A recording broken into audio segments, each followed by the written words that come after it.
સી.આર. પાટીલ ભાજપના પ્રચાર માટે ગુજરાતનો પ્રવાસ કરી રહ્યા છે. નમસ્કાર, હું છું આપની સાથે કાવ્ય શાહ અને આપ જોઈ રહ્યા છો ન્યૂ ગુજરાતી ન્યૂઝ. નવસારી બેઠકે ગત ચૂંટણીમાં ઇતિહાસ રચ્યો હતો. નવસારીની બેઠક ગુજરાત જ નહીં પરંતુ દેશમાં સૌથી વધુ લીડ સાથે જીતનારી બેઠક બની ગઈ હતી. હવે આ વખતે સી.આર. પાટીલે ગુજરાતની તમામ બેઠક પર 5 લાખની લીડથી જીતવાનું મિશન ઉપાડ્યું છે. ગુજરાત પ્રદેશ ભાજપ પ્રમુખ સી.આર. પાટીલ કંઈક નવું કરવા માટે જાણીતા રાજકારણી બની ચૂક્યા છે. કોંગ્રેસમાંથી કાર્યકરો, હોદ્દેદારો અને ધારાસભ્યોને વીણીને ભારતીય જનતા પાર્ટીમાં સંમલિત કરી દીધા છે. નવસારી લોકસભામાં ત્રીજી વખત ઉમેદવાર સી.આર. પાટીલ ગુજરાતની તમામ બેઠકો જીતવા માટે મેદાને પડ્યા છે. નવસારી બેઠક પર સી.આર. પાટીલને જીતાડવા ભાજપના નાના કાર્યકરોમાંથી માંડીને ધારાસભ્યોને સંગઠનના હોદ્દેદારોને કામે લાગ્યા છે. નવસારી લોકસભા બેઠકમાં સુરતની 4 વિધાનસભા બેઠકોમાં મજુરા, ઉધના, લિંબાયત અને 84, જ્યારે નવસારીની જલાલપુર અને નવસારી અને ગણદેવી બેઠકનો સમાવેશ થાય છે.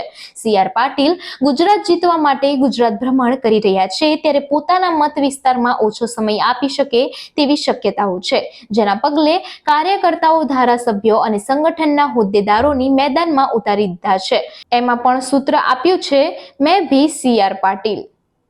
નવસારી લોકસભા ક્ષેત્રમાં આવતી 7 વિધાનસભા બેઠકો ભારતીય જનતા પાર્ટીના કબજામાં છે અને તમામ ધારાસભ્યો જંગી બહુમતીથી જીત્યા છે. એટલે ચૂંટણીમાં ભાજપની સ્થિતિ ખૂબ જ મજબૂત છે. તમામ સમીકરણ હાલ તો ભાજપના જ પક્ષમાં છે. ત્યારે હવે આપને જણાવીશું કે સી.આર. પાટીલને જંગી બહુમતીથી જીતાડવાનો ભાજપનો એક્શન પ્લાન શું છે. નવસારીમાં 7 વિધાનસભા બેઠક છે, ત્યારે ભાજપનો વ્યૂહ છે કે તમામ વિધાનસભામાં 1-1 લાખની લીડ મળે તેની તૈયારીઓમાં ધારાસભ્ય વ્યસ્ત પણ બન્યા છે.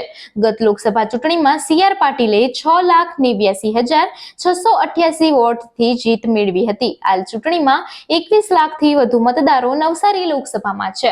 નવસારીમાં 22 રાજ્યના લોકો મતદાર હોવાથી નવસારી બેઠકને મિની ભારત કહેવામાં આવે છે. અહીં સુરતના 60 અને નવસારીના 40% મતદારોનો સમાવેશ થાય છે.